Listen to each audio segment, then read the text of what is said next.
Mercedes, a mí me deixan sentar aquí porque son muller.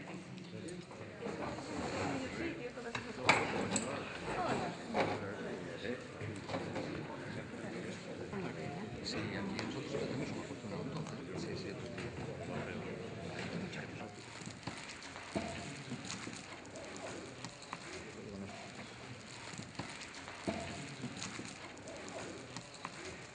Nos parece oportuno plantear en este documento algunas propuestas, que son propuestas, insisto, que hacemos desde la oposición, pero que no me las he inventado yo, que vuelvo a decir por cuarta vez que sé muy poco de esto.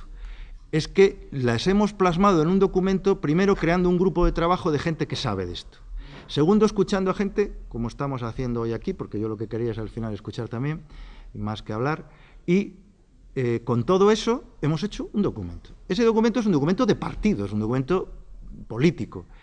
Pero, a continuación, como pensamos que donde tienen que tomarse las decisiones y donde se tiene que dar el debate es en el Congreso de los Diputados, por lo menos mientras tengamos la pelota dentro de España, cuando ya vayamos a Europa, a Bruselas y a Estrasburgo, pues ya jugaremos en otras instancias. Igual a mí ya no me toca jugar ahí, pero mientras el terreno lo tengamos aquí en casa, como oposición, tenemos que decirle al Gobierno, mire, estas son nuestras propuestas. Entonces, el documento que hace el PP es este, pero en el Congreso lo que hemos presentado, y también lo tenéis ahí a vuestra disposición, es una proposición no de ley, donde se recogen algunas de las medidas que nosotros creemos que en este momento son prioritarias para que se tengan en cuenta en el documento de la reforma de la política pesquera. Bien, deberíamos tratar todos de conseguir es que la reforma termine con unas normas que sean claritas, que sean sencillas, que se puedan aplicar fácilmente y que sean iguales para toda la Unión Europea,